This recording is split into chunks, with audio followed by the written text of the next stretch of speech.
Hello, I'm Tim from Toy Tinker Tim, and in this episode I'm taking a look at repairing plastic melt marks. So these plastic melt marks form over time where plasticizers that are used in the plastic to make some more flexible, depending on how much they put in. So what happens is these plasticizers will leach out of the plastic, and when they're in contact with another plastic, then it kind of creates this melt or like a burn mark into the material.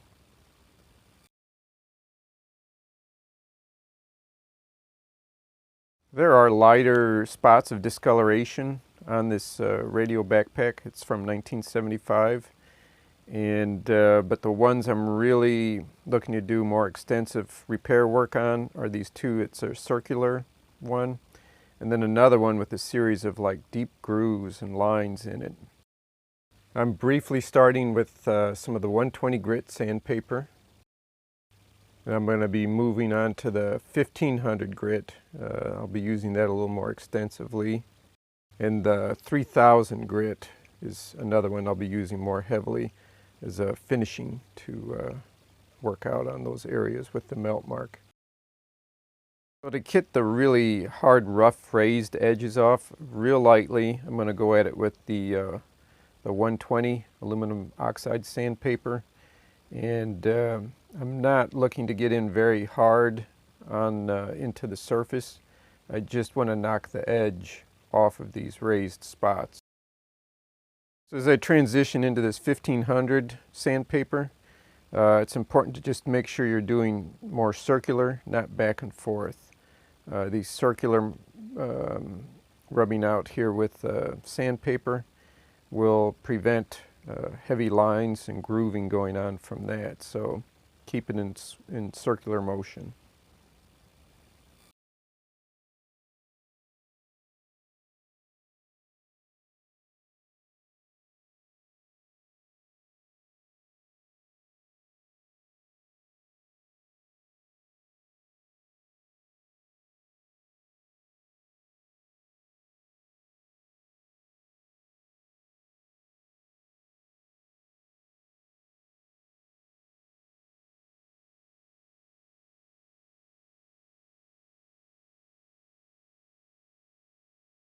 So again, as I'm sanding, I'm trying to make sure I follow circular patterns, because this is going to help minimize scratching on the surface from showing up later in the final step.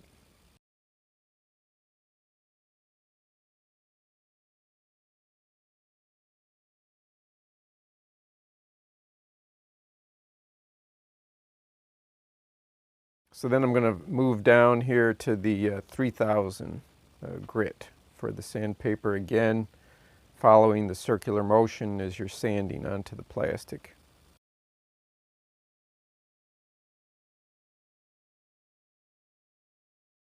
So now with the majority of the sanding done on those melt marks, I'm kind of going around and trying to touch up some of the spotting on this toy with the 3000 grit.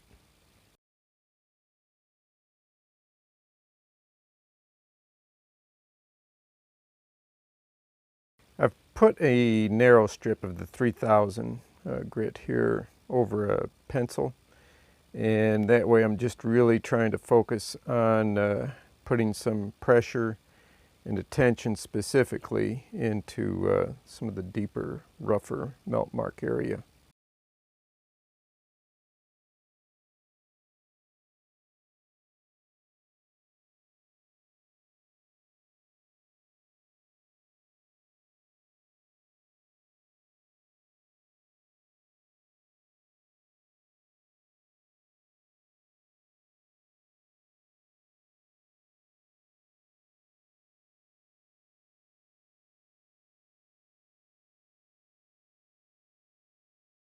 So now with the sanding done, I'm going to move on to the Meguiar's Plast-X, the plastic polish. It's a little bit of a paste here, and that will get out some of the finer marks that we've had from the sandpaper.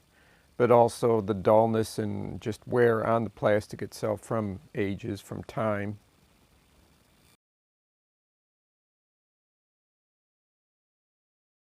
So this process that I'm using, showing here, is only removing material.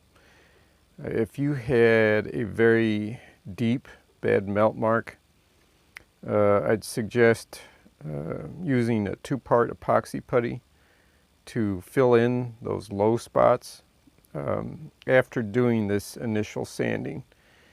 After you have that putty in place, then come back over and sand again to get it back into the evenness of the surface.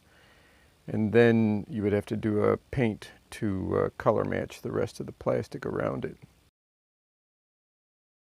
So after giving the whole piece a polish and wipe down with the Meguiar's Plastics polish, clean some of the grooves out, the dirt and the dust, and it finishes looking really pretty good.